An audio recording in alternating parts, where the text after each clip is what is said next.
हमें पता है कि वेद जो है दुनिया के most of the ancient scriptures में से एक माना गया है। क्या आपको ये पता है कि वेद के अंदर भी काफी सारे मॉडर्न साइंटिफिक वैल्यूज के बारे में हमारे एंसेस्टर्स ने रिकॉर्ड करके रखा है।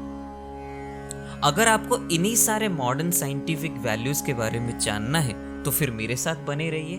तो अगर आपने अभी तक मेरे चैनल को सब्सक्राइब नहीं किया है तो फिर hit the subscribe button and press the bell icon so that मैं जब भी ऐसे ऑसम कंटेंट्स लाता रहूंगा आपको सबसे पहले अपडेट मिलता रहेगा। साइंस एक काफी वास्ट फील्ड है और इन्हीं वास्ट फील्ड में से एक बहुत ही इंपॉर्टेंट है एस्ट्रोनॉमी, जिसको दुनिया का सबसे पुराना प्रैक्टिसिंग साइंस माना जाता है और इसी वजह से इसको मदर ऑफ ऑल साइंस भी कहा जाता है। अब जब एस्ट्रोनॉमी के बारे में बात करते हैं तो सबसे पहले मेरे दिमाग में क्या आता है? प्लैनेट्स, स्टार्स, हमारा अपना solar system, comets, asteroids, galaxies, nebulas, यही सब। When we think about Vedas, what does come to my mind? जब भी वेदा के बारे में सोचते हैं तो क्या आता है दिमाग में? किसी पुराना पैम स्क्रिप्ट होगा, कोई पुराने स्क्रिप्चर्स होंगे, ओल्ड फैशन दाढ़ी वाले बाबा टाइप ऋषिज, कुछ हवन कुंड और उसमें से कुछ ऐसे जहां पर घी का ऑफरिंग होता होगा, मंत्रास, यही सब चीजें आते हैं। But do you know that in this Veda only there are many scientific experiments and evidences especially astronomical have been recorded। और ये आज के डेट में नहीं लिखा गया, ये लिखा गया है ages before, thousands of years ago। और सबसे फैसिनेटिंग बात ये है कि इन सब में most of the evidences are found in Rigveda. अब ये ऋग्वेद क्या है? तो पहले ये वेद के बारे में जानेंगे तभी तो पता चलेगा ऋग्वेद के बारे में। तो हमारे जो वेद है वो 4 पार्ट में डिवाइड किए गए हैं, विच इज ऋग्वेद, सामवेद, यजुर्वेद और अथर्ववेद। इनमें से ऋग्वेद को सबसे पुराना माना गया है। तो फिर सामवेद, यजुर्वेद और अथर्ववेद को क्यों नहीं पुराना माना गया? क्योंकि सामवेद, यजुर्वेद और अथर्ववेद में ऋग्वेद के रेफरेंसेस लिए गए हैं। अभी ऋग्वेद के बारे में थोड़ा बहुत जानते हैं और ये जानना बेहद जरूरी है क्योंकि आगे के एक्सप्लेनेशन में ये काम में आएगा। ऋग्वेद को ब्रॉडली 2 पार्ट में डिवाइड किया गया है। पहला पार्ट जिसमें मंडल, अनुबाक और वर्ग है और दूसरे पार्ट में अष्टक अध्याय और सूक्त है और हम मोस्टली फोकस करेंगे पहले पार्ट में। अब ऋग्वेद में 10 मंडल है और इन्हीं 10 मंडल में 10,400 से भी ज्यादा श्लोकास है और इसी first part he scientific evolutions and experiments और उनके लॉजिकल एक्सप्लेनेशन को दर्शाता है। ऋग्वेद के पहले मंडल के 27वां सूक्त काफी इंपॉर्टेंट है क्योंकि यहां पर भी एक बहुत ही ऐसा फैसिनेटिंग फैक्ट लिखा गया है। पहली बात हमें यह जान लेना जरूरी होगा कि वेदास में, क्योंकि ये काफी पहले लिखा गया है, तो डायरेक्ट रेफरेंस के तौर पर आप ऐसे किसी एक स्टेटमेंट को एनालाइज नहीं कर सकते। इसके लिए आपको कॉन्जिक्यूटिवली काफी सारे स्टेटमेंट्स को एक साथ में मिलाएंगे तभी जाकर आप एक कंक्लूजन पर आ पाएंगे। तो अभी आगे चलते हैं। तो इसीलिए 27वां सूक्त का पहला श्लोक हम देखते हैं। ये 27वां सूक्त जो है वो अग्नि से रिलेटेड है। अग्नि यानी आग, और अग्नि को यहाँ पर एक डेटीज के तौर पर माना गया है जिनको अग्निदेव कहा जाता है। तो पहला श्लोक क्या कहता है? अश्वम नत्वा वारवंतम वंदध्या अग्निम नमोभिः सम्राजन्त्वमध्वरणाम। इसका अर्थ क्या हुआ? तमोनाशक यज्ञ के सम्राट स्वरूप है अग्निदेव, हम स्तुतियां के द्वारा आपकी वंदना करते हैं। जिस प्रकार अश्व अपनी पूंछ के बालों से मक्खी मच्छरों को दूर भगाता है, उसी प्रकार आप भी अपनी ज्वालाओं से हमारे विरोधियों को दूर भगाएं। यहाँ पर अग्नि हैज बीन कंपेयर्ड विथ अश्व। अश्व यानी कि अ टेल्ड हॉर्स। 27वां सूक्त का दूसरा श्लोक में कहा गया है, सघानः सुनुः सवशा पृथुप्रगाम सुषेवः मिड्ध्वम अस्माकं बभूयात्। यहाँ पर एक और बड़ा ही इंटरेस्टिंग सा शब्द आता है विच इज पृथुप्रगामा। यहाँ पर अग्नि को पृथुप्रगामा कहा गया है। और पृथुप्रगामा का अर्थ क्या होता है? पृथुप्रगामा means the object having wide motion. इसका मतलब वो एक ऐसा वस्तु जो काफी क्षिप्र गति से आगे चलता हो, काफी फास्ट चलता हो।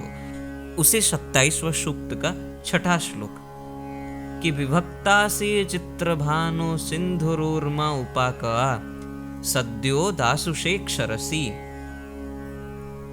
यहां पर अग्नि को एक और नाम दिया गया है which is called as Chitrabhanu. चित्रभानु क्या है? Chitrabhanu is one having various colours. इसका मतलब एक ऐसा वस्तु जिसके काफी सारे रंग हो। अब इसके बाद एक बहुत ही इंपॉर्टेंट श्लोक आता है विच इज द 10th श्लोक ऑफ दिस 27वां सूक्त। अब 27वां सूक्त का 10वां श्लोक क्या कहता है? यहां पर अग्नि को रुद्र के रूप से जाना गया है। अब यहाँ पर रुद्र का मतलब भगवान शिव नहीं है, यहाँ पर रुद्र का मतलब रौद्र रूप, मतलब जिसका काफी भयंकर रूप हो, वेरी फेरोशियस फॉर्म। तो this is what is represented in the 10th shloka of 27th सूक्त। 27वें सूक्त का 11वां श्लोक कहता है कि सनो महा अनिमानो धूमकेतु पुरश्चंद्रः धीये वाजाय हिन्वतु। अब इस श्लोक में सबसे पहला शब्द आता है अनिमानो। अग्नि को अनिमानो भी कहा गया है, महाअनिमानो। महाअनिमानो अर्थ क्या है? Be large without specific measure. इसका मतलब है काफी बड़ा, बहुत ही विशालकाय। इसको इसीलिए इंपॉर्टेंट कहा गया है क्योंकि यहाँ पर अभी तक अग्निदेव के लिए ये सारा नाम दिया गया था। अब अग्नि को एक और नाम दिया जाता है, ध्यान दीजिएगा। इसका अक्षरिक अर्थ कुछ इस तरीके से है, अपरिमित धूम्र ध्वजा से युक्त आनंदप्रद महान वे अग्निदेव हमें ज्ञान और वैभव की ओर प्रेरित करे। इसका मतलब अग्नि को यहाँ पर धूम्र ध्वजा से युक्त कहा गया है। यहाँ पर अग्नि को एक नाम दिया गया है which we call it as Dhumketu. धूमकेतु का मतलब होता है द स्मोक बैनर।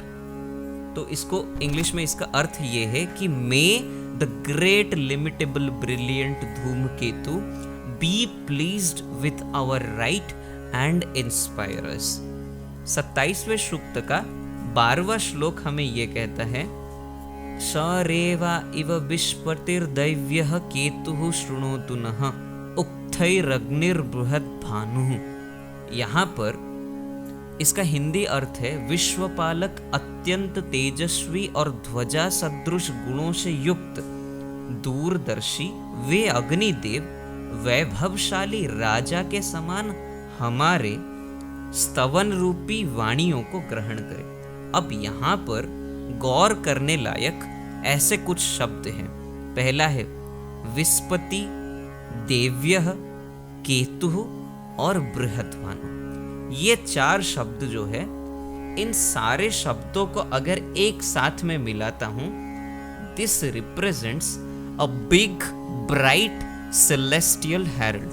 एक सूचक को ये दर्शाता है जो कि सेलेस्टियल हो। सेलेस्टियल मतलब महाकाशीय वस्तु, जो कि एक सूचक हो, उसी चीज को ये दर्शाता है। अभी हमने ये सारे 12 श्लोकास को अगर मैं एक साथ में देता हूं, पहला था द टेल्ड हॉर्स, नेक्स्ट है having a very wide motion, तीसरा हैविंग वेरिड कलर्स, चौथा द स्मोक बैनर, पांचवा be large without specific measure और छठा ब्राइट सेलेस्टियल हेरल्ड। इन सब चीजों को अगर मैं कंपेयर करूंगा, पहला चीज को अगर देखता हूं तो अश्व, अग्नि को अश्व के साथ कंपेयर किया गया है। यहाँ पे देखिए स्पेसिफिकली टेल्ड हॉर्स कहा गया, तो अश्व के साथ तो इसको किसी भी तरीके से कंपेयर नहीं किया जा सकता, तो हम इसके सिर्फ और सिर्फ वो टेल पार्ट को ले सकते। तो पहला चीज में से टेल आ गया। दूसरा ऐसा ऑब्जेक्ट जिसका मोशन काफी ज्यादा फास्ट हो। तीसरे में कहता है कि जिसमें काफी सारे कलर्स हो। चौथा द स्मोक बैनर, धुआं हो जिसमें। पांचवा लार्ज विथआउट स्पेसिफिक मेजर, मतलब जो काफी बड़ा हो। और छठा सबसे इंपॉर्टेंट चीज, ब्राइट सिलेस्टियल हेरल्ड हो, मतलब एक सूचक हो जो कि आसमानी हो। ये सारों चीजों को अगर मैं कंपाइल करता हूं, फिर उसको एक नाम देते, इस अग्नि को एक नाम देते, और इस अग्नि का नाम क्या दिया? धूमकेतु।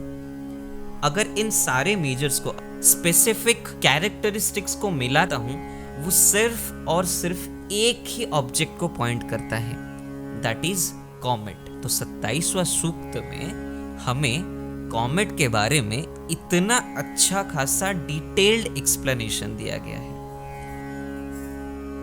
There are few points which has to be taken care of, जिसके बारे में डिस्कस करना काफी ज्यादा जरूरी है।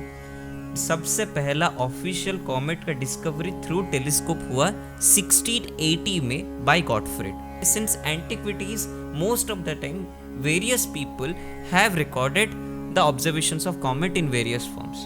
जितने भी पुराने फॉर्म्स रिकॉर्ड किए गए हैं, सब में साइन है फियर का, या फिर ब्लडशेड का, या फिर किसी टाइप के ब्लाइंड बिलीफ का। इतना detailed and specific explanation about comet किसी पर भी नहीं दिया गया है। एक बहुत ही फेमस फिलोसोफर थे, होमर नाम था उनका।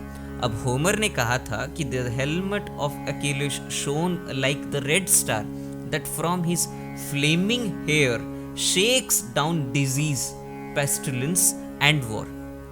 तो इसीलिए मैं कहता हूं कि हर जगह पर कॉमेट्स के बारे में रिकॉर्डिंग्स तो काफी जगह पर है, पर सब में इतना प्रिसिशन डिस्कवरी नहीं हुआ है जितना वेदास में किया गया है। और हर एक जगह पर, ये मैं नहीं क्लेम करता कि सिर्फ और सिर्फ वेदास में ही इसके ऊपर काफी सारे ऑब्जर्वेशंस लिखे गए हैं, और भी काफी सारे जगह है जहां पर ऐसे ऑब्जर्वेशंस को रिकॉर्ड किए गए हैं। But we should know that our Vedas are not far behind them.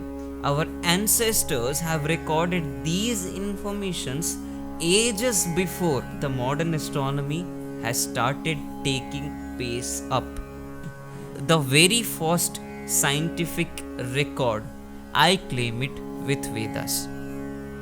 अगर आपको मेरा ये वीडियो पसंद आए तो लाइक करिए, शेयर करिए और सब्सक्राइब करिए मेरे यूट्यूब चैनल तत्वमसि सोहम पर। और ऐसे ही ऑसम कंटेंट्स को डेली अपडेट्स पाने के लिए बेल आइकन को प्रेस करिए, such that you can never miss any update from Tattvamasi Soham.